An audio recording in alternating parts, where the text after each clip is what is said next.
60 వాటి పేర్లు నేను చెప్తాను. మీరు 10 ఏళ్ళు దాటింది, చాలా మారిపోయిందిరా ఊరు. అవును బాబాయ్. శుక్ల ప్రమోదూత. ఇదేమిటి రోయ్, ఇక్కడ వీధి బడి పెట్టారా ఏమిటి?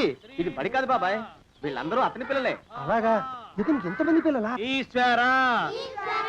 గోపాలం, ఏమిట్రా ఏమిటా అన్నది? నా పేరు గోపాలం కాదు, నా పేరు పండు. ఏదో ఒకట్లే, ఎందరి పేర్లని గుర్తుపెట్టుకు చావను. శిరీష్ నన్ను గిల్లుతానన్నా. నిన్ను నిన్ను నిన్ను నిన్ను నిన్ను నీ పేరేమిట్రా? రాము. రాము. నీ పేరేమిటే? సావిత్రి. సావిత్రి. నీ పేరు? శిరీష. శిరీష. నీ పేరేమిటే? గీత. గీత. గీత. నీ పేరేమిట్రా? ఒకటి 2. అన్న వాళ్ళల్లో చూస్తే మమ్మల్ని కొడతావా? కాసేపు ఆగి మీరు అల్లరి చేస్తే నేను మళ్ళీ లేచొచ్చి కొట్టలేను. అందుకే మీ అందరికీ ముందుగానే ఓ పెడితే కోటికిచ్చుకుంటున్నాను. యాండి పంపులో బియ్యం నిండుకున్నాయి, పిల్లలకి ఏం వండి పెట్టను? నన్ను కోసి కూరలు పెట్టవే, పీడ వదిలిపోతుంది. పిల్లలు నీచి తినరు కదండి. అంతేగాని అయ్యో మిమ్మల్ని కోయడం ఏమిటండి, అనడాలు లేవు. కర్మే, కర్మ కర్మ కర్మ కర్మ కర్మ కర్మ. ఒకసారి మా సేనయ్య దగ్గరికి వెళ్ళి డబ్బడికి రాకూడదటండి. నీ శానయ్య అన్నయ్య ఓ బలభక్షకుడు, ఓ సంతానం లేదు, పెళ్ళాన్ని అనుమానించి వేధించి చంపేశాడు. ఆయన మనకు ఒక్క పైసా కూడా విధించడు. ఫోన్లేండి, ఇంకెంత కాలం బ్రతుకుతాడు మా అన్నయ్య? ఆయన అటో ఇటో అయితే ఆ లక్షలాస్తి మందే కదా. అవుననుకో, కానీ ఎప్పుడు చచ్చి చస్తాడో ఆ శానయ్య కుంక. నేను పట్టు తారీఖు కదా, జీతం ఇచ్చినాడా మీ అయ్యగారు? సగం ఇచ్చాడే. సగమా? మిగతా సగం మాటేటి? నా పేరులో చిన్న ఇల్లు కట్టించేస్తానని నెలకింత తనకాడే దాస్తానన్నాడు. ఇదిగో, ఆయన గోరు మాటల్ని నమ్మబోకు మామ. ఏ కట్టుకున్న పెళ్ళాన్ని చంపేసినోడు పెట్టుకున్న నౌకరికి తవ్వి తలకెత్తుతాడేటి? పిల్లాన్ని ఆయన చంపేయడమేటే, ఆవిడే ఊరేసుకుని చచ్చిపోనది. అదే మరి, ఈయన గోరు అనుమానం భరించలేక ఊరేసుకుని చచ్చిపోనదమ్మా ఆ తల్లి. ఏమైనా అంత నమ్మదగిన మనిషి కాదు మామ మీ సేనయ్య. నువ్వు నాకు తెలిసిన వాడి కాబట్టి కాస్త వడ్డీ ఎక్కువ తీసుకున్నా డబ్బు ఇస్తున్నాను అనుకో. నువ్వెక్కడో పని చేస్తున్నావు కదా, మీ ఓనర్ నీకు జీతం ఇవ్వడా? ఏం జీతం బాబు, నా పిండాకుడు, నా పాటి మట్టిను. మా నాన్న ఆ శానయ్య గారి నాన్న దగ్గర ఆ రోజుల్లో 1000 రూపాయలు అప్పు చేశాడు. అప్పు తెచ్చకుండా మంచం ఎక్కేశాడు. బాల్చిత్ అయిపోయే ముందు నన్ను ఈ శానయ్య గారి దగ్గర వెట్టి చాకరి కుదిర్చిపోయాడు. అప్పటి నుంచి మా సన్నాసి కుంక నా నెల జీతాన్ని తన వడ్డీ కింద జమేసుకుంటూ నా చేత నానా చాకరీ చేయించుకు వస్తున్నాడు. మా నాన్న చేసిన 10,000 అప్పు ఇన్నాళ్ళ నా వెట్టి చాకరీ తర్వాత కూడా ఇప్పుడు ఇంకా 30,000 ఉంది. అది ఎప్పటికి తీరుతుందో, నేను ఎప్పటికి బంధ విముక్తుడవుతానో. అంటే అంత రోగ్గా మీ ఓనరు? ఇంగ్లీష్ లో రోగని ఊరుకుంటే ఆనదు బాబా దేహానికి. వాడి మీద తెలుగులో అష్టోత్తరం రాసుకున్నాను. వాడొట్టి మలపత్రాష్ట్రుడు, మహానీచుడు, అష్టదరిద్రుడు, నికృష్ట జీవి, అంకచండాలుడు, నిత్యశంకితుడు. ఇన్ని మంచి మాటలతో దీవించిన మీకు కృతజ్ఞుని పంతులు గారు. వెళ్ళరండి.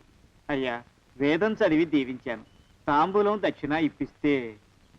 కష్టపడి మీరు చదివిన వేదాన్ని నా పనులన్నీ మానుకుని విన్నాను కదా, దానికి అది చెల్లు.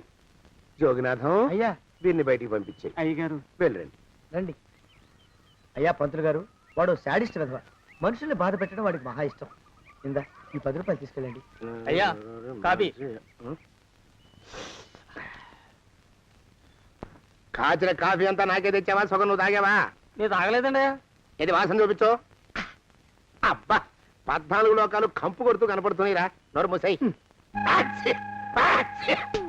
పొద్దున్నుంచి ఒకటే తుమ్ములురా, చావుచ్చి పడుతుందనుకో. ఏమిట్రా శానయ్య బావ చావుచ్చి పడుతుందన్నాడా? అవునన్నా. మా నాయనే తెగ తుమ్ముతున్నాడా? అవునమ్మా, నేను కళ్ళారా చూశాను. విందా? అయితే శానయ్య బావ ప్రయాణానికి సిద్ధమవుతున్నట్టున్నాడేవు. అంటే మనకు త్వరలో మంచి రోజులు రాబోతున్నాయన్నమాట. బావా బావా బావా, నువ్వు తెగ తుమ్ముతున్నావని కర్ణాకర్ణి తెలుసుకున్నావు. మా గుండె తరుక్కుపోయిందనుకో. తుమ్మ చెట్టు అంత గట్టి మనిషివి, నీకింత ఆపద వస్తుంది అనుకోలేదన్నయ్య. ఊరుకోవే, చావు చెప్పొస్తుందా? మనిషిని చూడవే పాపం, జీవకళ పోయింది, రేపో మాపో అన్నట్టున్నాడు బావ.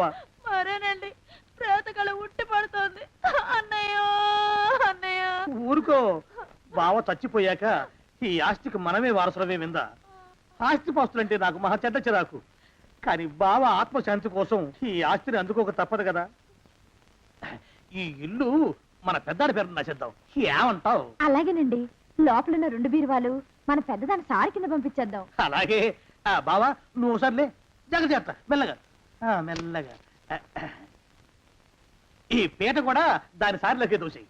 లోపలున్న మంచాలు, అద్దాల బల్ల, పరుపు చుట్టలు మన 2వ దానికి ఇద్దామండి పాపం. అలాగే, దానికేం భాగ్యం. ఇకపోతే బావ పొలమేమో ఒక్కొక్కల్ని చంపి పాతరే సంతరిద్ర పీనుకున్నారా. బావా అన్నయ్య దూరం పోయిండే అక్కుపచ్చులారా. మీకంటే శవాల్ని పీక్కు తినే ఆ రాబందులైవే అవి మనిషి చచ్చేంత వరకైనా ఓపి పడతాయి. మీరు మనిషి బతికుండగానే పీక్కు తిన్నాను ఎత్తులు వేస్తున్నారు. అది కాదు బావా, ఏమీ మాట్లాడకండి. నా ఆస్తిలో చిల్లి కవ్వ కూడా మీకు దక్కనివ్వరు. పొందవతలకి. ఇవాళ ఎందుకు బావ కారాలు మిరియాలు నూరుతున్నాడు. పెడదాం పదవే, 4 రోజులు పోయాక ఆ శుభవార్త తెలిసాకొద్దాం. అలాగే వస్తాం బావా, ఆ, ఆరోగ్యం జాగ్రత్త. అలాగే వస్తా అన్నయ్య. ఆ పీటెట్టించి దయచేయి. అన్నట్టు అన్నయ్య నోరు ఎత్తారంటే చంపుతా. పొందవతలకి. పదవే. వేధవ సంతానం. నాకు సంతానం లేదని ఇక ఉండదని ఈ దరిద్రం ధీమా. ఏమిటారో జోగినాథం, వేల్టికి తిండి పడక లేక నా ఆరోగ్యం పాడైపోతుంది. చిత్తం ఓ మంచి వంట మనిషిని పెట్టుకుందాం ఉండయ్యా. వంటతో సరిపోతుంది ఏమిట్రా? ఇంటి పనుల మాట ఏమిటి? ఇంటి పని కోసం మంచి పని మనిషిని పెట్టుకుందాం ఉండయ్యా. పని మనుషులు వంట మనుషులు సొంత మనుషులు అవుతారు ఏమిట్రా? చిత్తం కారండి. కానే కారండి అంటూ వాళ్ళు ఊరుకుంటారా దద్దమ్మలారా? ఇంకో మాట ఏదన్నా రండి మరి. ఇంకో మాట అస్సలు కారండి. అని పొందా సొంత మనిషి అంటే ఓ అర్థాంగి కావాలి అన్న ఆలోచన రాజారా మీకు? చిత్తం మనకు అర్ధాంగి ఉంటే మంచిదండి అయ్యా. మనకు ఏమిటి నీ పిండం? సరే, మీరంత బలవంతం చేస్తున్నారు కాబట్టి నేను పెళ్లి చేసుకుంటాను రా. ఆ గోవిందం గారికి నా ఆస్తి దక్కకుండా ఉండటం కోసమైనా ఓ వారసుని కంటాను. చిత్తం వెంటనే కన్నా ఉండయా. కందాం ఏమిటి పిండం? నేను కంటాను రా. రే జోగినాథం, అయ్యా వెంటనే ఒక మంచి సంబంధం చూడరా. ఓ సంబంధం రెడీగానే ఉందండి అయ్యా. ఎవరా పిల్ల? చక్కని చుక్క, ఓ అందాల బొక్క, ఇంతకీ ఆ పిల్ల తండ్రి ఎవరు? ఓ సామాన్య కుటుంబీకుడండి అయ్యా. కుటుంబరావు అని.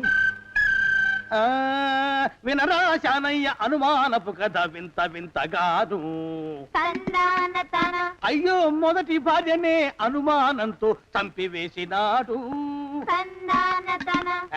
సిగ్గు లేకనే ఇంకో పెళ్లికి సిద్ధమవుతున్నాడు. ఈ పిల్లను కూడా అదే విధంగా చంపివేయగలడు. తదిగిన చంతరిత. దరిద్రులారా, నా వెనక నడవండరా. పెళ్లి కొడుకు మీలో ఒకరు అనుకుంటారు. కుటుంబరావు గారు ఉండేది ఇంట్లోనేనా? అవునండి, నేను వాళ్ళ అబ్బాయిని. ఆహా. మీలో పెళ్లి కొడుకు మీరే. మీరు ఒకసారి ఇలా వస్తారా? కాస్త మాట్లాడాలి. ముందు పెళ్లి చూపులు కానిద్దామయ్యా బావుమరిది, ఆ తర్వాత తీరిగ్గా మాట్లాడుకోవచ్చు. డోర్ మీరా ఇడియట్. ఆ? పెళ్లి కావాలరా నీకు? పెళ్ళాన్ని అనుమానించి పీడించి చంపిన రాక్షసుడివి ఇంకో అమాయకురాలి గొంతుకోయాలని చూస్తావా? నీ గురించిన వివరాలన్నీ మాకు తెలిసేరా. ఇంకొక 2 నిమిషాల్లో ఇక్కడి నుంచి పారిపోకపోయావంటే పోలీసులకు పట్టిస్తాను. రాస్కల్. జగన్నాథం! ఆ దరిద్రులకి అందలం ఎక్కే అదృష్టం లేదండి అయ్యా. మరే శనివారం గుమ్మంలో కాళ్ళు దాచు కూకుంటే లచ్చిందేవి ఆ ఇంటికి ఎలా వస్తుంది? నేను ఊరుకోలేదండి అయ్యా. ఇంకో సంబంధం చూసా. పిల్ల బాగుంటుందా? చిదివి దీపం పెట్టుకోవచ్చండి అయ్యా. ఆ పిల్ల తండ్రి ఏం చేస్తుంటాడు? బడిపంతులండి అయ్యా. హనుమంతరావు అని. తరిగిన చంతరిత.